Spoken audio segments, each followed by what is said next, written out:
نحمده ونصلي على رسوله الكريم.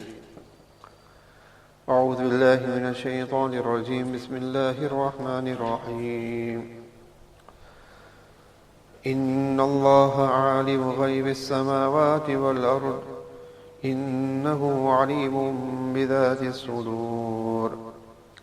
هو الذي جعلكم خلائف في الأرض فمن كفر فعليه كفره ولا يزيد الكافرين كفرهم عند ربهم إلا خسارا. قل أرأيتم شركاءكم الذين تدعون من دون الله أروني ماذا خلقوا من الأرض أم لهم شرك في السماوات أم آتيناهم كتابا فهم على بينة منه بل إن يعد الظالمون بعضهم بعضا إلا غرورا. إن الله يمسك السماوات والأرض أن تزولا ولئن زالتا إن أمسكهما من أحد من بعده إنه كان حليما غفورا. وأقسموا بالله جهد أيمانهم لئن جاءهم نذير ليكونن أهدى من إحدى الأمم فلما جاءهم نذير ما زادهم إلا نفورا استكبارا في الأرض ومكر السيء ولا يحيق المكر السيء إلا بأهله فهل ينظرون إلا سنة الأولين فلن تجد لسنة الله تبديلا ولن تجد لسنة الله تحويلا.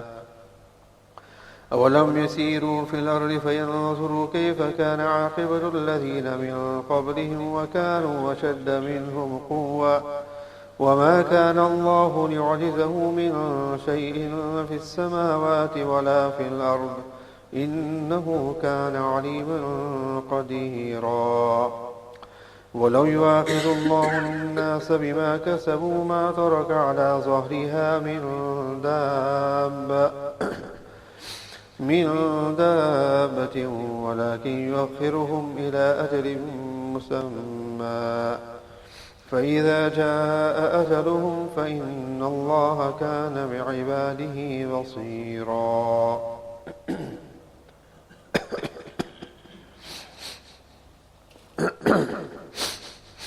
Respectful friends, the verses recited are from the final ruku of Surah Fatir.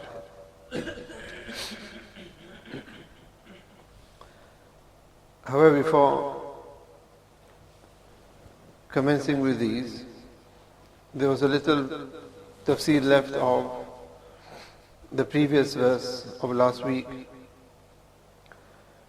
wherein Allah subhanahu wa ta'ala describes the state of the disbelievers on the day of Qiyamah. That وَهُمْ يَصْرِخُونَ فِيهَا, that they, the disbelievers, will be screaming فِيهَا, in it, meaning in Jahannam. And they will say, رَبَّنَا أَخْرِجْنَا, O our Rabb, remove us from here, so that نَعْمَلْ صَالِحًا, so that we are able to do such deeds, good deeds, غَيْرَ الَّذِي كُنَّا نَعْمَلْ, unlike those that we used to carry out. So the disbelievers will make this request to Allah subhanahu wa ta'ala that they are allowed to come back to this world, so that they can change their lives and do better deeds instead of the bad deeds that they had done. In response to that, Allah subhanahu wa ta'ala will say to them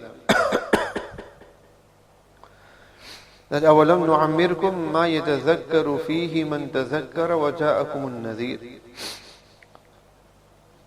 that did we not grant you sufficient age, نُعَمِّرْكُمْ, in which مَا يَتَذَكَّرُ فِيهِ مَنْ تَذَكَّرَ, in which the one who takes heed may have taken heed, may take heed, and وَجَاءَكُمُ النَّذِيرُ, and did a warner not come to you. فَذُوقُوا, so taste, فَمَا لِلظَّالِمِينَ مِن نَصِيرٍ, and the oppressors will not have a helper. So it was this part where Allah subhanahu wa ta'ala says that أَوَلَمْ نُعَمِّرْكُمْ مَا يَتَذَكَّرُ فِيهِ مَنْ تَذَكَّرَ وَجَاءَكُمُ النَّذِيرُ. That did we not give you sufficient age, meaning enough time in this world in which you could have taken heed, meaning that now that you're in a fire of Jahannam, now you're saying to Allah Ta'ala, send us back and we'll change our deeds and we'll do better deeds instead of that which we have done. So Allah Ta'ala says, but had you not already been given that amount of time in this world, wherein a person should have taken heed already and not left it for the Akhirah to understand the need of having done good deeds. Where Allah subhanahu wa ta'ala says, أَوَلَمْ نُعَمِّرْكُمْ, that have we not given you enough time? And Umar here means life, age itself. What is the tafsir of nu'ammirkum? Some mufassirin, and from the various opinions, as in Ali radiallahu ta'ala has mentioned 16, Qurtubi has mentioned 17, and Ibn Abbas radiallahu ta'ala mentions the age of 60. And there is also the opinion of 40 in between. Meaning that from the one opinion of the age of 16, which is close to the age of puberty, that age of 16 is mentioned and also the age of 17 is mentioned. Because that meaning that is an age wherein a person has sufficient aql now to understand what is right and wrong.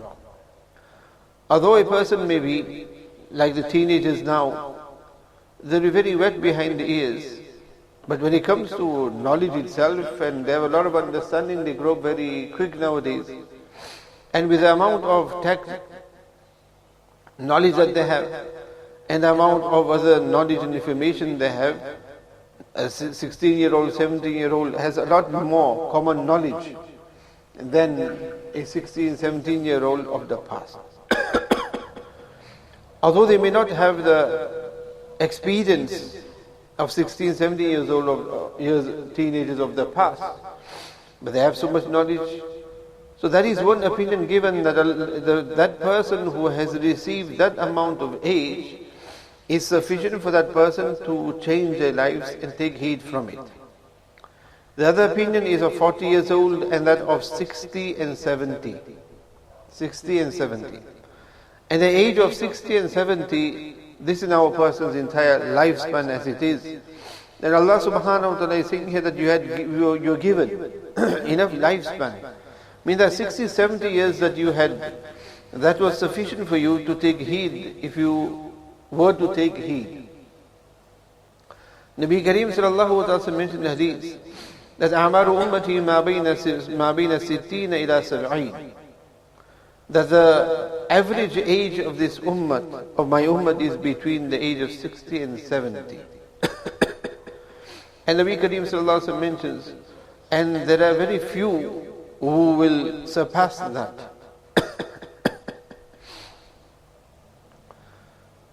That there are very few who will surpass that age. So Nabi sallallahu alaihi wasallam mentioned that the average age of this ummah itself is between 60 and 70 years old. And that is one of the opinion given here for awlam nu'ammirkum, which means what? A person's lifespan as it is. That person who has lived 60 years and they still do not change their lives, then what more how much more life do they want for them to understand that they need to change their lives? Now that is more than enough time for a person to understand that they need to, if he's a disbeliever, for them to understand that they need to believe in Allah Ta'ala. And if he's a believer himself, and for that person to come onto the right path, for that person to leave the disobedience of Allah Subhanahu wa Ta'ala, knowing that now they're coming very close to their grave, because this is now towards the end of their lifespan. Hence elsewhere in the hadith Nabi Kareem Sallallahu Alaihi Wasallam, and this is in many hadiths with different words, Nabi Kareem Sallallahu Alaihi Wasallam mentioned that Allah Ta'ala no longer accepts the excuse of a person who lives beyond 60. Means that now that you live towards 60 and plus, now there is no excuse. Allah Ta'ala will not accept any excuse upon this person. Means that was enough life for you to understand what is right and wrong, and enough life for you to now make a change in your life. Meaning that after that, any excuse whatsoever of not obeying Allah subhanahu wa ta'ala, you won't be excused at all, you can't be accepted at all. So Allah subhanahu wa ta'ala will not accept any excuse for that person beyond the age of 60. And as I mentioned, there is an opinion of the 16 to 17-year-old, which it shows us that you have that age in a person's life which is your infancy. And it is during that time of infancy that Allah subhanahu wa ta'ala has not made any ahkam incumbent upon anybody at all. Until a person reaches the age of puberty on a child, there is no ahkam at all. The child is not mukallaf, the child is not bound at all. There is no duty upon the child whatsoever. And then from the time that that person becomes mature, baligh, whether it is physical bulugh or whether it is from the age of 15 onwards, till that age of absolute old age where a person now loses their mind and understanding, that is the age of the ahkam. Now there are ahkam upon the person. This person is now mukallaf. This person is now has to carry out the various commands upon. And then when a person reaches old age, as in very old age, when now they lose their senses, they become senile. In that age now again it comes reverse back to what? Reverse to the childhood. That elder becomes like a child now. And when they're in that state of mind, now they're no longer mukallaf as they were in between. Now a change has come about in the ahkam regarding that individual. So it is that period of time in between, that entire period is regarded to be أَوَلَمْ نُعَمِّرُكُمْ مَا يَذَكِّرُ فِيهِ مَنْ تَذَكَّرَ. Now this is the period of time wherein it is sufficient for a person to take heed. So Allah Ta'ala on the day of Qiyamah will give this reply that, look, you want to go back to the world, but already you were given a lifespan or enough time to have taken heed, but you still haven't. That's why for us as believers as well, and especially if we are not carrying out the obedience of Allah subhanahu wa ta'ala, then we need to look at our lives as well and our age as well. And look, Allah Ta'ala has given us sufficient opportunity, Allah Ta'ala has given us sufficient lifespan as well, wherein we should take heed and we should bring about a change in our lives. So Allah Ta'ala says, أَوَلَمْ نُعْمِرْكُمْ مَا يَذَكَّرُ فِيهِ مَنْ تَذَكَّرَ. That is one. And not only that, but وَجَاءَكُمُ النَّذِيرُ. Allah Ta'ala says, and did a warner not come to you? Warner refers to the Anbiya alayhi salatu wasalam, that the Anbiya came to you. Nabi sallallahu alayhi wa sallam, Nabi sallallahu alayhi wa sallam. So Nabi was sent to you, so that is the Nazir. Nazir meaning the warner. So the warner was sent to you, and you were still warned and you did not take heed from it. And there are those who take Nazir to be illness. That each time a person becomes ill, that is also a Nazir for a person, a warner for a person. Means that Allah subhanahu wa ta'ala, every illness does not become fatal. We have so many illnesses in our lives from birth onwards all the way. But not every illness is the one that kills us, becomes a means of our demise, but we recover from it. Wherein eventually the same or similar illness may become the means of our demise as well. So each time we become feverish, each time we become ill, that is a Nazir, it is a warner to us from Allah Ta'ala that look, one day an illness may come which you're not going to recover from. And then those Mufassirin of that opinion, that Ja'akum Nazir, Nazir refers towards the changing of a person's haircut. When a person becomes grey and becomes white, when the color of the hair changes, this is an indication that now you are coming into old age. And now that you come into old age, you're not going to get any younger. You're getting close to your grave. So when that change comes about in your life, some of that opinion that Ja'akum Nazir refers towards when a person becomes a grandparent. Then now when you become a grandparent, then that is definitely sealed, signed and sealed that look, you become old now. So these are some of the opinions with regards to Ja'akum Nazir. Meaning that in a person's life, as you develop in your life, There's going to be so many warners that are going to come to you to remind you that look, you're here for a purpose. That you're not here forever, you're here for the sake of the hereafter. But it's a case of adhering towards those warning signs. For instance, a person is driving, and while he's driving, before the speed cameras actually show, you have the warnings, the signs are there. And the signs are there to warn you that look, the speed camera is there. And various other navigation may give you more warnings as well. That it's 1 mile away, it is 800 yards away, it is 400 yards away, 200 yards away. So there is so many warnings. And also when there's roadworks as well, and when there's a lane closure as well. Again, there's warnings beforehand that 1 mile and then 800, 400, 600, whatever, 400, 200. And then the lane's going to come in. And if you just continue driving as normal on that 80, 90 an hour, and all of a sudden you didn't take heed to it, you're going to end up in those ballads, isn't it?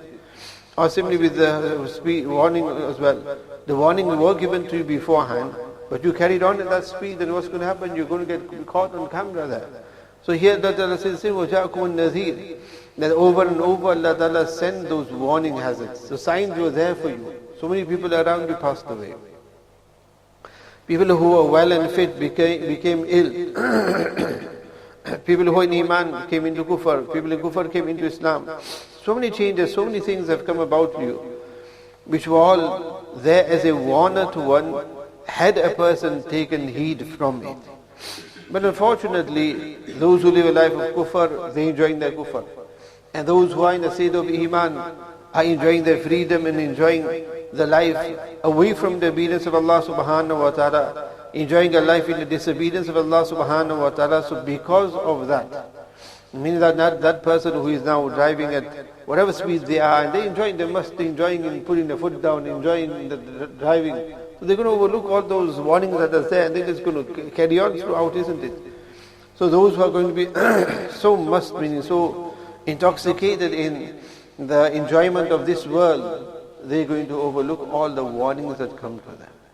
And then when the final warning is over, then when death comes, then death doesn't come with any warning. There is not the case of Malik al-Maut is now 800 yards away. Malik al-Maut is now 600 yards away. Make tawbah now. He's 400 yards away. He's down Boothroyd Lane now. And he's got his nav on as well. There's a last turn left, right up to Boothroyd Lane or wherever. So then there's going to be no warning whatsoever. And then when Malik al-Maut will come, and then we'll ask Allah Ta'ala, no warning came to me. But Allah Ta'ala is saying, وَجَاءَكُمُ النَّذِيرُ. Enough warnings came to you throughout your life. It's not that you never saw any death in your life at all. You never knew of anybody that has passed away. Or you never seen any qabristan, you never seen any graves at all. And there's people around you who have just been living and nobody has died. None of that has ever happened. And all of this, every mayyat, every announcement, every janazah that we attend or we hear of, every qabristan that we go past, it is what وَجَاءَكُمُ النَّذِيرُ. They're all warnings to us. But not only that, but every building, our own house, our own home, enter into that home. As Allah subhanahu wa ta'ala will mention later on as well in these verses that we have recited as well. That there are those before us, every time we enter in our house, that is also nazir. That today we are entering into the house, before there were so many people before us who entered and left the house, those who lived in this house, where are they? They no longer inhabited not just the house, but they're no longer on this world, in this world. So many buildings. Sayyidina Abdullah ibn Umar radiallahu ta'ala Sayyidina Abdullah ibn Umar radiallahu ta'ala would deliberately go to ruins where there would be houses which have been and buildings that have been ruined now. And what do? We go to these places and we'll go there and we'll take selfies there. We go there, these are all tourist sites. And when we go there as well, we do not take ibrat from it, which again Allah subhanahu wa ta'ala is mentioning here in the closing verses as well. That أَوَلَمْ يَسِيرُوا فِي الْأَرْضِ, have they not traveled in the lands to see what the results of those who before them were? But we do not do that. We see all these ruins, and if they can heat from it, we'll rather stand there, smile and tell people, look, take a photo, maybe we'll take selfies of these ruins and these places. Whereas in Abdullah Umar radiallahu ta'ala, he would deliberately go to these places and he would just stand there pondering that these ruins are ruins today, but once upon a time these were inhabited buildings. This is where people came. And there are so many places as well, historical places, where there are sort of just remnants, or you can say, or just signs of what, maybe a botanical garden or certain gardens and that, which now you look at, there's nothing there. It's absolutely, there's nothing there at all. It has been just left inhabited in a poor state. But then when you look at the descriptions of it, you look at the pictures of it of so many years ago, of how vibrant these places were. So just the way those who were standing on top of the earth, who were merrymaking, who were enjoying themselves, they're no longer there. The building that was there is no longer there, that is in ruins.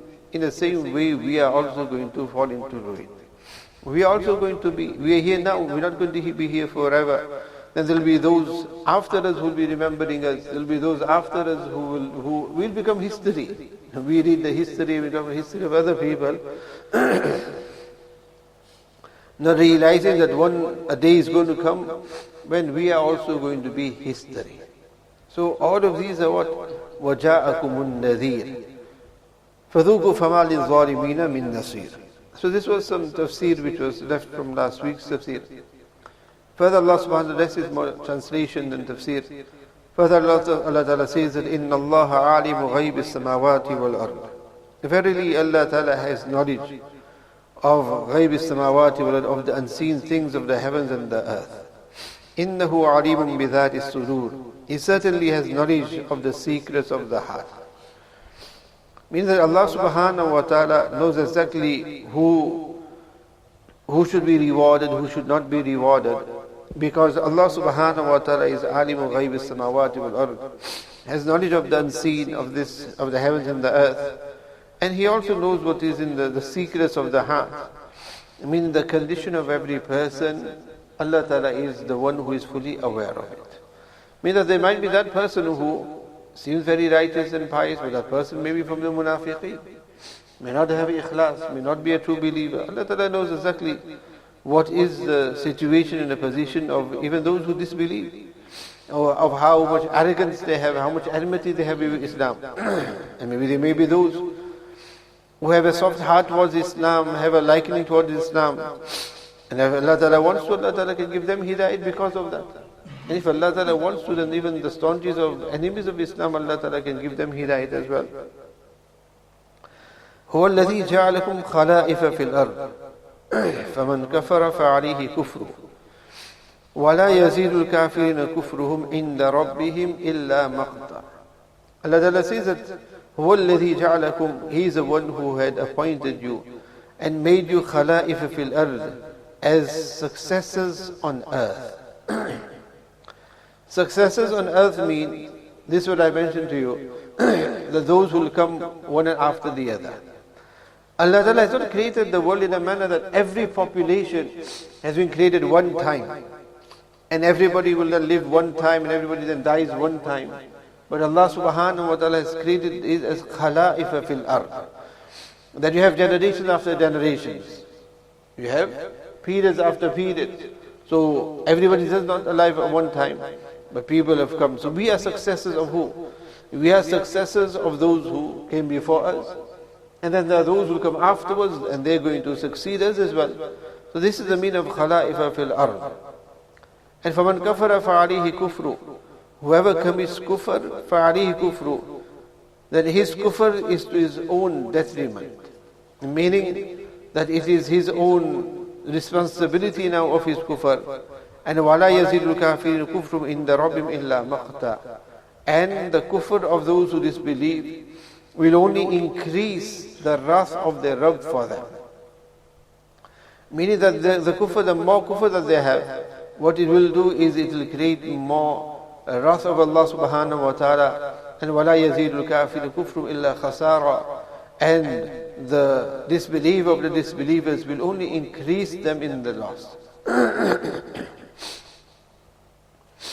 that the more that they continue disbelieving in Allah subhanahu wa ta'ala, it will continue to increase their kufr as well.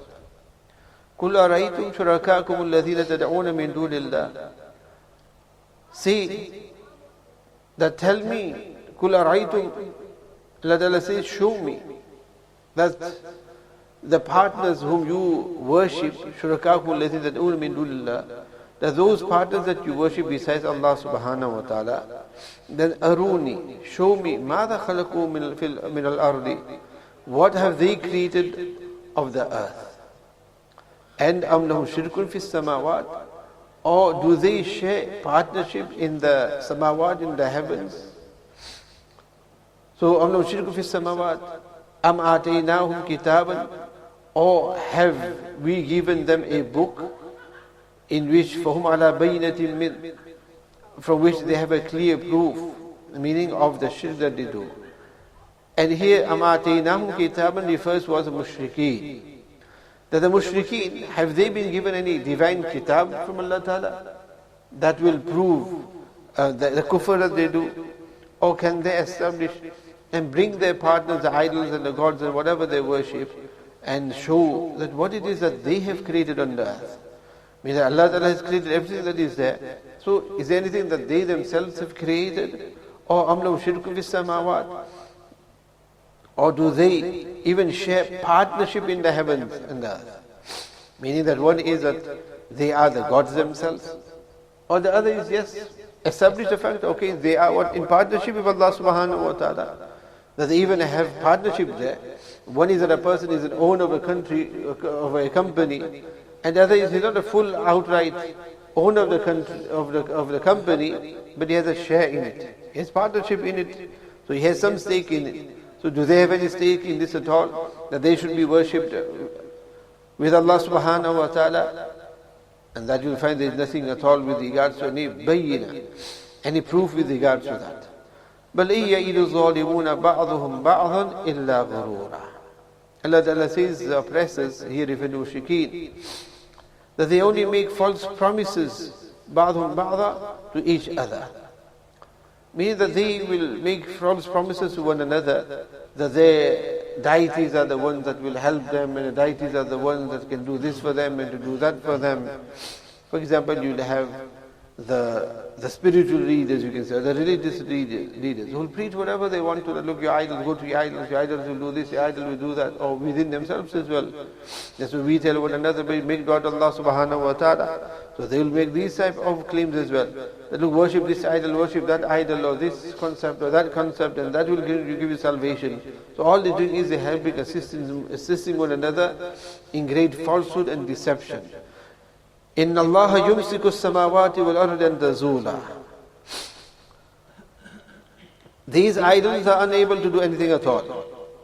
Whereas Allah subhanahu wa ta'ala's qudrat is such that Allah ta'ala يُمْسِكُ السَّمَاوَاتِ وَالْأَرْضَ. Allah ta'ala withholds the heavens and the earth أَن تَزُولَا, from moving. أَن تَزُولَا meaning from its shaking and moving is, meaning that it's not destroyed. The earth moves as it is. It shakes as it is. So that is the normal that happens. So it doesn't mean that Allah Ta'ala keeps it from moving totally, period. But it means here that Allah Ta'ala does not prevent, or Allah Ta'ala prevents it shaking in such a manner that in the form of an azab that comes and that it destroys everything. وَإِنْ زَالَتَ, whereas Allah Ta'ala says, if they were ever to move, in أَمْسَكَهُمَا مِنْ أَحَدٍ مِنْ بَعْدِهِ, there will be none to withhold them after him. That when Allah subhanahu wa ta'ala on the day of Qiyamah, on the day of Qiyamah when the earth will move, so at that time when it will move, or whenever Allah Ta'ala decides to punish any nation, that time when the earth will move, there won't be any power, any cranes, or any person for that matter, any such other lords or deities or idols, whatever it may be, that will be able to stop and prevent it. إِنَّهُ كَانَ حَلِيمًا غَفُورًا. Indeed, Allah subhanahu wa ta'ala is Halim, tolerant, and He is Ghafura, most forgiving. And because Allah Ta'ala is tolerant and most forgiving, it is because of that Allah Ta'ala gives so much respite. If Allah Ta'ala did not give respite, then everybody would have been destroyed already. No, the azab of Allah Subhanahu wa Ta'ala would have already come and destroyed everything that is there. The heavens and the earth, everything would stop producing, benefiting mankind, and everything would come to an end. But Allah Subhanahu wa Ta'ala is destined that the earth will remain, the function will remain till the day of Qiyamah. So because of that, Allah Subhanahu wa Ta'ala gives respite. But part of that respite is that those who have done wrong, when the time will come, they'll be held to account collectively. وَأَقْسَمُوا بِاللَّهِ جَهْدَ أَيْمَانِهِمْ. And they, the mushrikeen, what they do is, وَأَقْسَمُوا بِاللَّهِ, they emphasize in their oath with Allah Subhanahu wa Ta'ala. Meaning that they take such oath, and not just normal oath, but jahad imani. Iman means oath, and jahad means to strengthen a strong oath. So they take strong oath by Allah Subhanahu wa Ta'ala that إِن جَاءَهُمْ نَذِيرٌ,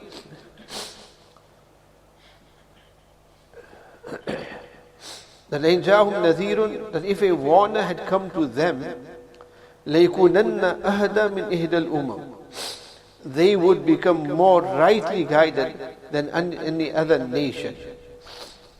This refers specifically to the mushrikeen of Makkah. That they would exclaim that, look, if a warner had come to us, because they knew of the Jews, that Sayyid Musa was sent to them, they knew of the Christians and I.T.A was sent to them, the Banu Israel and the Anbiya that came to the Banu Israel. So they then would take an oath as well, that no, definitely if a prophet has been sent to us, then لَيْكُونَنَّ أَهْدَى مِنْ أَهْلِ الْأُمَمِ, and definitely we would have been the most rightly guided of the nations. But Allah Ta'ala says, فَلَمَّا جَاءَهُمْ نَذِيرٌ.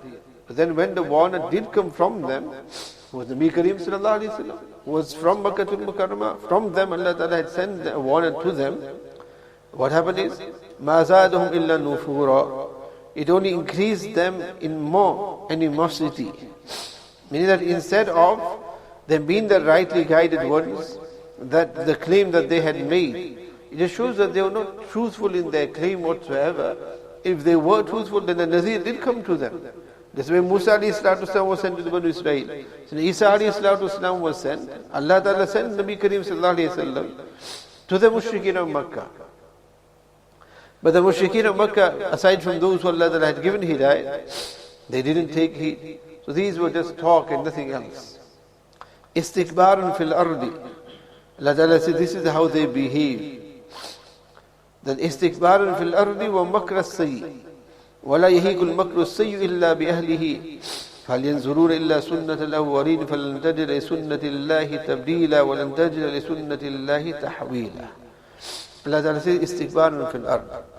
They were proud on earth, in that they were too proud to follow Nabi Kareem Sallallahu Ta'ala Sallam. And because of that, what they did is, وَمَكْرَ السَّيِّ, that their condition was that they devised evil schemes, meaning of how to oppress or how to harass Nabi Kareem Sallallahu Ta'ala Sallam. So they schemed such a manner. But Allah Subhanahu wa Ta'ala mentioned that the consequences of the evil schemes only did what? Affected only those who devised them. So Allah Subhanahu wa Ta'ala says that what they did was وَمَكْرُ السَّيِّئِ, but وَلَا يَحِيكُ الْمَكْرُ السَّيِّئُ, yahiq means to envelope or something. Illa bihari, meaning that when a person schemes something evil, then who is the one who is at loss? It is the one who makes that scheme.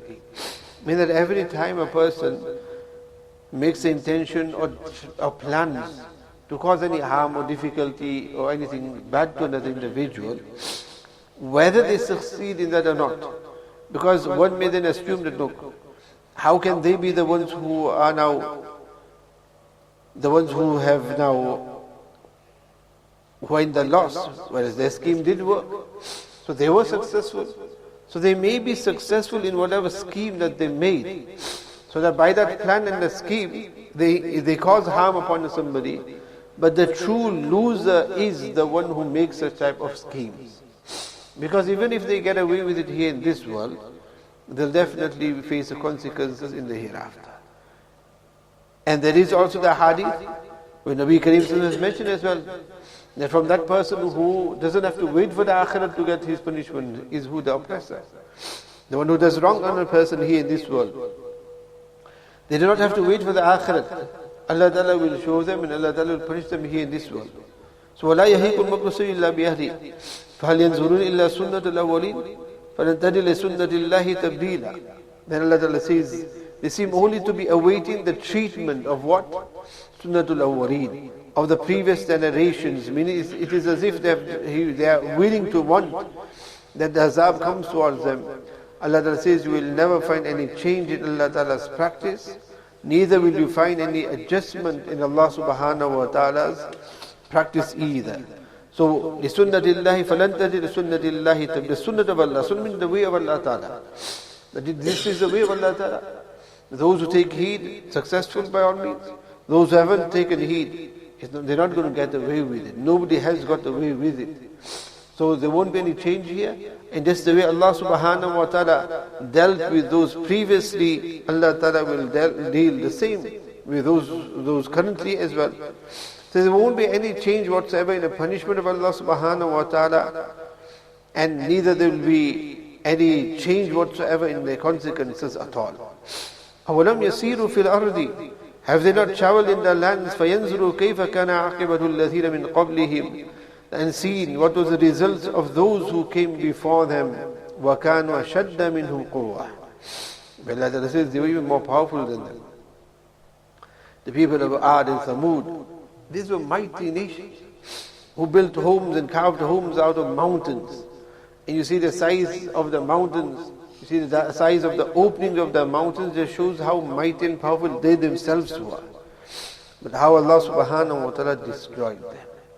People again now go to these places and you see what? Leftovers, these are all preserved historical sites now. And they're historical sites, but once upon a time they were the current sites. People were living there. They were buzzing places. And now they are nothing but that. And Allah Ta'ala says that, do they not travel in lands for this purpose? To take take heed from it. But again, this is what we do, isn't it? We go and we travel all over the place and we go to these places and we see these things. Just so that we can take selfies with at these places. Rather than we take an ibrat from it.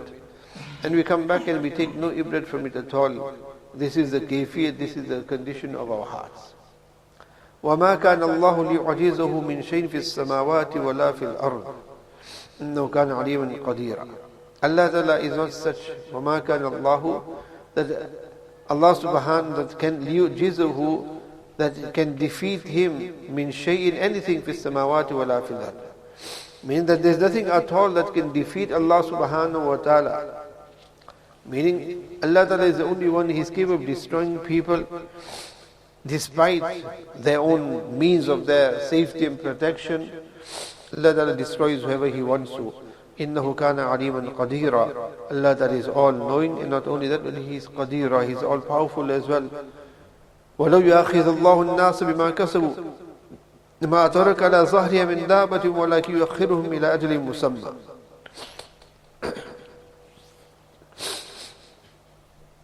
وَلَوْ يُؤَاخِذُ اللَّهُ النَّاسَ, Allah Ta'ala says that if Allah Ta'ala was to take mankind to task, and that for what? بِمَا كَسَبُوا.